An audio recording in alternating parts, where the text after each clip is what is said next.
नमस्कार प्रिय मित्रों, आप सभी का बहुत बहुत स्वागत है। मित्रों, आज एक ऐसे विषय पर चर्चा करने वाले हैं कि उस विषय उस क्रिया को न किया जाए तो आपको किसी भी प्रकार की पूजा का फल नहीं मिलता है। और इतना ही नहीं, अगर आप उस विधि को सही तरीके से ना करें तब भी पूजा का फल नहीं मिलता है। तो कहीं आप भी तो उस क्रिया को गलत तरीके से तो नहीं कर रहे।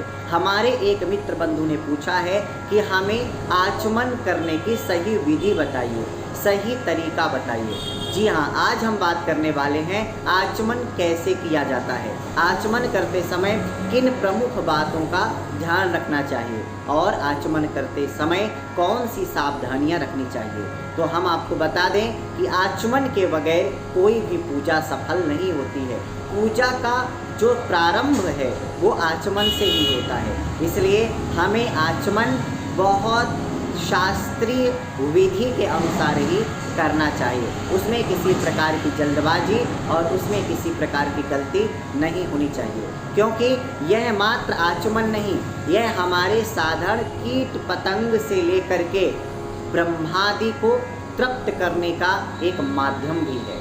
ब्रह्मादि तम पर्यंतम जगत सा परितर्पये, ऐसा याज्ञवल्क्य स्मृति में लिखा है। तो हम आपको बताते हैं कि सबसे पहले आचमन का जल कितना होना चाहिए। तो आपको आपकी जाति के अनुसार ही आपके जल का चयन करना है। अगर आपकी जाति ब्राह्मण है तो आचमन करते समय आपका जो जल है, लिया हुआ जल है, वो आपके हृदय तक जाना चाहिए।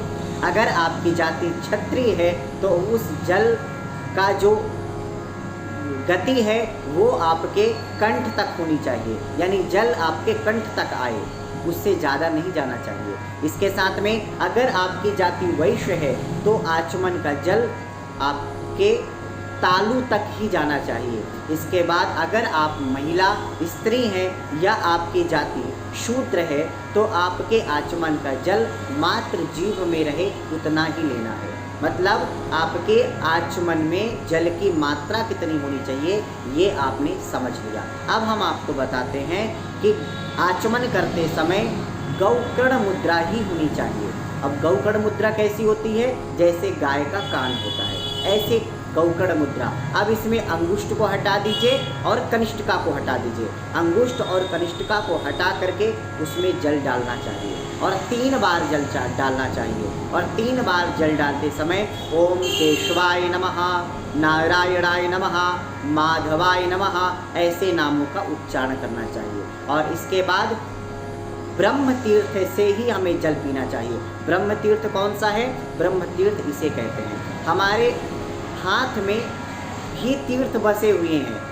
तीर्थ कहीं हमें बाहर खोजने की आवश्यकता नहीं होती, बल्कि हमारे तीर्थ जो हैं वो हाथ में ही निवास करते हैं। तो ये जो ब्रह्म तीर्थ है, ये ब्रह्म तीर्थ से हमें जल पूजन के समय पीना चाहिए। ये हमारा देव तीर्थ है। जब हम देवताओं के निमित्त कोई कार्य करें तो देव तीर्थ से जल छोड़ें। इसके साथ में जब कोई पितरों के लिए करें तो ये जो अनामिका उंगली है उसका जो मूल है उस वहाँ से हमें जल छोड़ना चाहिए। तो ये जो भाग है, ये जो भाग आप देख रहे हैं, ये पितरों के लिए है, ये देवताओं के लिए है और ये आप स्वयं के लिए है। तो इसलिए हमें ब्रह्म तीर्थ से ही आचमन लेना चाहिए। इसके साथ में आपको बैठ करके ही आचमन करना चाहिए और आप अगर पानी में हैं तो खड़े होकर के आचमन कर सकते हैं। हमने आपको पहले ही बताया कि आचमन 3 बार ही होना चाहिए। इसके साथ में बिना आवाज़ किए ही आपको जल पीना चाहिए, आवाज़ नहीं होनी चाहिए। और जल जमीन पर न गिरे, इसका भी विशेष ध्यान रखना चाहिए।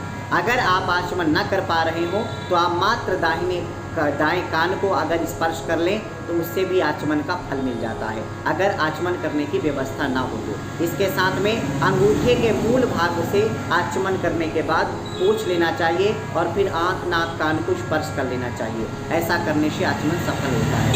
और इसके साथ में छींक आने पर, अश्रु आने पर, थूकने पर, सोकर उठने पर और वस्त्र पहनने पर आचमन किया जाता है। इसके साथ में हम आपको बता दें कि आचमन करते समय हमेशा शांत मुद्रा में रहना चाहिए। यह याज्ञवल्क्य स्मृति में लिखा है। तो नमस्कार मित्रों, आशा करते हैं आपको यह बात समझ में आई होगी।